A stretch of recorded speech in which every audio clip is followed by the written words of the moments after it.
Julian Sheu po bën një sezon shumë të mirë në aspektin personal në kampionatin polak, aty ku është përshtatur mjaft mirë.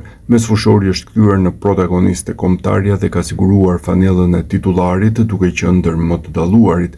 Mesfushori ka dhënë një intervistë për mediat polake, ku në një podcast Vendas ka folur për shanset e Shqipërisë në ndeshjen me Poloninë, si edhe aventurën e tij me fanellën e Widzew në kampionatin polak. Sheu ngacmua edhe në lidhje me situatën në skuadrë për ndeshjen me Poloninë, ku shpresë ndryshe nga ata që janë me Poloninë. Shehu natyrisht bën tifo për Shqipërinë, duke qenë titullar me kuqezind. A keni folur në skuadrë për ndeshjen e ardhshme Poloni-Shqipëri që do të luhet në mars? Kush mendon se do ta fitojë? Po, nuk kemi folur shumë, por pak kemi folur. Kemi prekur temën e kësaj ndeshje. Ata shpresojnë që ta fitojë Polonia, unë shpresoj që ta fitojë Shqipëria. Si ishe shanset e kësaj sfide? Do të jetë një ndeshje shumë e vështirë për të dyja skuadrat. Mendoj se do të jetë një përballje shumë e fortë. Në ndeshje të tilla është gjithmonë e vështirë për të dyja palët. Nuk është e lehtë as për ta, as për ne. Besoj se gjithçka do të vendoset nga detaje shumë të vogla. Polonia ka një avantazh të vogël sepse luan në Varshavë dhe ka mbështetjen e tifozëve. E di sa e vështirë është të luash atje sepse tifozët polak janë shumë të zjarrtë dhe mbështesin fort ekipin kombëtar. Kjo do ta bëjë ndeshjen shumë të vështirë për ne. Cili është roli yt në kombëtaren shqiptare? Sa ndryshon ai nga roli që kete Widzew ku luan më ofensiv? Roli im nuk është i njëjtë. Te Widzew ka më shumë detyra ofensive se sa në kombëtaren shqiptare, por kjo varet nga taktika e trajnerëve dhe mënyra se si ata duan të luajnë. Unë jam një lojtar që mund të përshtatet me të dyja rolet. Trajneri kombëtares më kërkon më shumë detyra mbrojtëse dhe sigurisht që unë duhet i zbatoj ato. Te klubi është pak më ndryshe.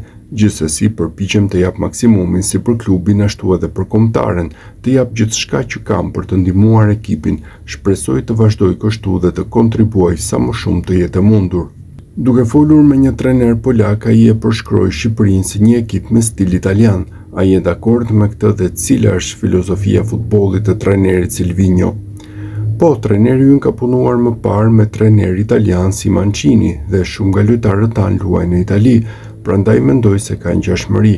Ata që e thonë këtë kanë të drejtë, por nuk mendoj se kemi cilësi vetëm në mesfushë. Besoj se kemi lojtarë shumë të mirë në çdo repart të fushës. Shqipëria ka shumë cilësi në të gjitha zonat. Çfarë mund të thuash për kombëtaren polake? Çfarë di për këtë ekip dhe si e vlerëson? Kombëtarja shqiptare ka luajtur disa herë në 2 vitet e fundit kundër Polonisë, kështu që mendoj se njihemi mjaft mirë me njëri tjetrin. Sipas mendimit tim, Polonia ka lojtarë shumë cilësor. Nuk ka nevojë të përmend emrat sepse të gjithë i njohin. Janë një ekip me shumë cilësi. Me trajnerin aktual kanë bërë përparim dhe luajnë më mirë.